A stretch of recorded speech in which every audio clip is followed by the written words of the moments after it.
اعوذ باللہ من الشیطان الرجیم يا بني إسرائيل اذكروا نعمتي التي أنعمت عليكم وأني فضلتكم على العالمين. لہذا یہاں پہ غیر اللہ سے امداد کی نفی، استمداد کی نفی نہیں ہے، مدد مانگ سکتے ہیں. لیکن سب سے بڑی دلیل میں آپ کو قرآن سے ہی دیتا ہوں. پہلے ایک بات سمجھ جائیے کہ جتنے بھی عربی حروف ہوتے ہیں یہ دو طرح کے ہوتے ہیں. ان کے آخر میں کبھی کوئی تبدیلی واقع ہوتی ہے، کبھی نہیں ہوتی. اگر ہو تو اس کو معرب کہتے ہیں، نہ ہو تو اس کو مبنی کہتے ہیں. اور جتنے معرب کلمات ہوتے ہیں یہ کم از کم 3 حروف سے ضرور مرکب ہوتے ہیں. کم سے کم 3 حروف ضرور ہوتے ہیں. انہیں حروف اصلیہ بھی کہتے ہیں اور ان کو مادہ بھی کہا جاتا ہے. تو لفظ نستعین کا مادہ ہے عون، عین واو نون، اس سے بنا ہے یہ نستعین. اب آگے قرآن میں آگے آئیے، اللہ فرماتا ہے وَاسْتَعِینُوا بِالصَّبْرِ وَالصَّلَاةِ. یہ وَاسْتَعِینُوا بھی عون مادے سے ہی بنا ہے جس سے نستعین بنا ہے. تو ایک طرف ہے اِيَّاكَ نَعْبُدُ وَإِيَّاكَ نَسْتَعِينُ، اے اللہ ہم خاص تیری عبادت کرتے ہیں، تجھی سے مدد طلب کرتے ہیں. اور دوسری طرف اللہ خود انہی حروف اصلیہ کے ساتھ بیان فرما رہا ہے وَاسْتَعِینُوا بِالصَّبْرِ وَالصَّلَاةِ، صبر اور نماز سے مدد طلب کرو. صبر خدا نہیں، نماز خدا نہیں، یہ غیر اللہ ہے، غیر خدا ہے. اور آپ کا رب آپ سے فرما رہا ہے وَاسْتَعِینُوا بِالصَّبْرِ وَالصَّلَاةِ، نماز اور صبر سے مدد طلب کرو. نمبر 5، برے علماء اور ان کی تحریفات، خصوصاً معنوی تحریفات. ایک ہوتی تحریف. تحریف کس کو کہتے ہیں؟ کچھ کا کچھ عدل بدل کر دینا، جس کو ہم کہتے ہیں اپنی طرف سے چینج کر دینا. ڈسٹارشن جس کو آپ کہیں گے، ڈسٹارٹ کر دینا میسج کو، اپنی طرف سے اصل پیغام کو بگاڑ دینا. اور یہ بگاڑنا 2 طرح سے ہوتا ہے.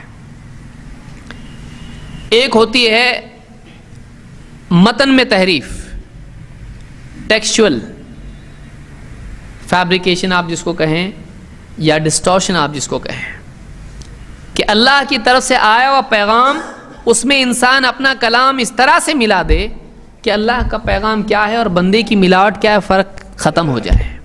بلکہ اپنی طرف سے کچھ بھی لکھ کے اللہ کا نام بتا دینا ہے، گھڑ گھڑ کے اس کو دین بنانا، یہ دین ہے، اپنا دین یہ ہے.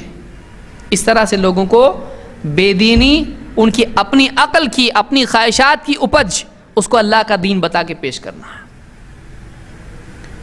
ایک تحریف ہوتی ہے متن میں، اللہ کے اصل پیغام کو بگاڑ دینا.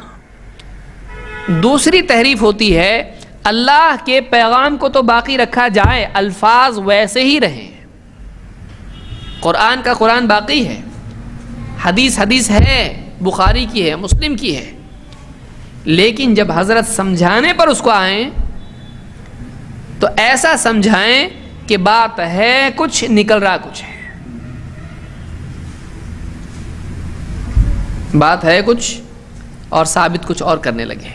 اس کو کہتے ہیں معنوی تحریف.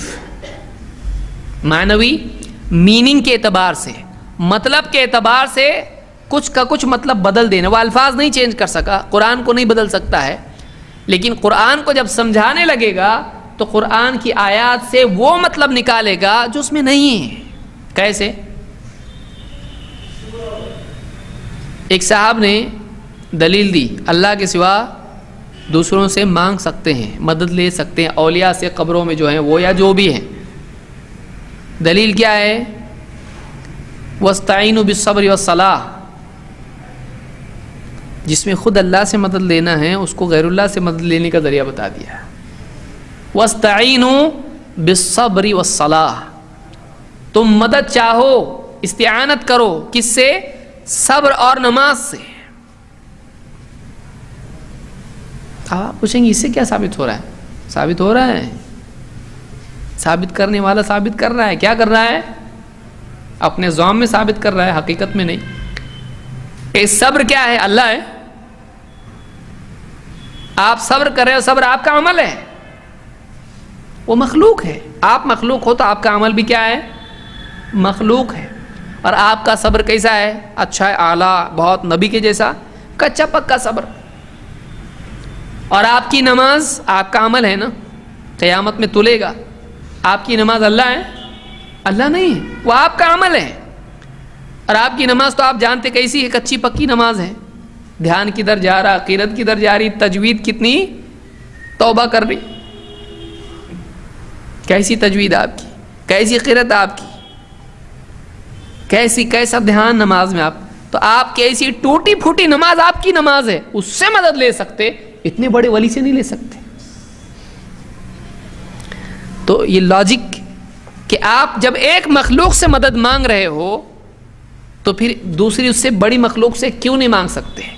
آپ کے ایسے سڑے گلے صبر سے آپ مدد لے سکتے ہو، آپ کی ایسی ٹوٹی پھوٹی نماز سے آپ مدد لے سکتے ہو، ایسی مخلوق سے مدد لے سکتے ہو جو بذاتی ہی قائم بھی نہیں ہے، آپ کے ساتھ جڑی ہوئی ہے. لیکن آپ اولیاء سے مدد نہیں لے سکتے. آپ کی نماز زیادہ اونچی ہے کیا اولیاء زیادہ اونچے ہیں؟ آپ کی ٹوٹی پھوٹی نماز سے بھی برے ہو. آپ کی نماز کا اللہ کے پاس کیا مرتبہ ہے اور اولیاء کا کیا ہے؟ تو آپ کی نماز کا مرتبہ زیادہ ہے یا ولی کا زیادہ ہے؟ اور ولی کا زیادہ ہے. تو آپ جب نماز سے مدد مانگ سکتے ہو تو اس نماز سے بہتر ایک اور مخلوق، ایک اور ذات، ولی، اس سے کیوں نہیں مانگ سکتے؟ کیسا فٹ بیٹھ گیا ایک دم جگسا پزل کی جیسا. لیکن کیا یہ صحیح ہے؟ نہیں. کیوں؟ اس لیے کہ اس میں ایکسپلینیشن میں سرکس ہوا ہے. اس میں کرتب دکھانے والے نے کرتب دکھایا ہے. کیا کرتب دکھایا ہے؟ یہ کرتب دکھایا ہے کہ آیت کے معنی ہی غلط بتا دیے. ہم کو اللہ نے جو حکم دیا ہے کہ نماز اور صبر سے مدد طلب کرو کا مطلب یہ نہیں ہے کہ آدمی کا اے نماز میری مدد کر، اے صبر میری مدد کر. ان کو پکارنے کے لیے نہیں کہا. نماز پڑھ اللہ مدد کرے گا، صبر کر اللہ مدد کرے گا، تو یہ عمل کر اللہ تیری مدد کرے گا، یہ مطلب ہے. تم ان اعمال کے ذریعے سے اللہ کی مدد طلب کرو. تو نماز پڑھنا تمہارا عمل ہے. نماز میں جھک رہے کس کے آگے؟ اللہ کے آگے. اور صبر کر رہے ہیں تو کس کی خاطر؟ وَمَا صَبْرُكَ إِلَّا بِاللَّهِ. تیرا صبر اللہ کی خاطر، اللہ کی توفیق سے ہے. اللہ کی خاطر صبر کیا جاتا ہے. تو صبر اور نماز سے مدد مانگنا نہیں ہے، اس عمل کے ذریعے اللہ سے مدد مانگنا ہے. اب کیا بتا دیا اس کو، کیسا بنا دیا کہ دیکھو انہی سے مدد جب مانگ سکتے تو اولیاء سے کیوں نہیں مانگ سکتے ہیں. اور اگر واقعی یہ اتنا بڑا معاملہ تھا تو اللہ ڈائریکٹ بول دیتا تمہاری نماز کچی، تمہارا صبر کچا، وہ تو چھوڑو. ڈائریکٹ اولیاء کے وہ تو پکے ہیں نا. اور اولیاء میں بڑے کون سے؟ نبی صلی اللہ علیہ وسلم سب سے بڑے ہیں. تو ڈائریکٹ تم انہی سے مانگو. اللہ نہیں کہتا، اللہ نہیں کہہ رہا. اللہ بڑے کو چھوڑ کے چھوٹا بیان کر رہا ہے کہ جو تم کو سمجھ میں آ رہا ہے پرفیکٹ اور ناٹ پرفیکٹ، یہ قاعدہ اللہ کو نہیں معلوم. اللہ پرفیکٹ چھوڑ کے تم کو ناقص، کامل چھوڑ کے ناقص کی طرف رہبری کر رہا ہے. تو نعوذ باللہ گویا کہ اللہ ہی نے بڑا چھوڑ کے اصل چھوڑ کے کمتر بتا دیا. تو اس طرح کا جو کرتب ہے جب آدمی کرتا ہے تو لوگ جھانسے میں آ جاتے ہیں، دھوکے میں آ جاتے ہیں. واہ واہ، اللہ رے تکبیر، اللہ اکبر، اور اس طرح سے لوگ اس کو مان لیتے ہیں. لیکن اصلاً یہ قرآن کی کیا ہے؟ معنوی تحریف ہے. اس نے آیت پڑھنے میں غلطی کی نہیں، لیکن اس نے کہاں گڑبڑ کی؟ آیت کو سمجھانے میں کہ اس سے کیا بات نکل رہی. کبھی ترجمے میں اور کبھی تفسیر میں.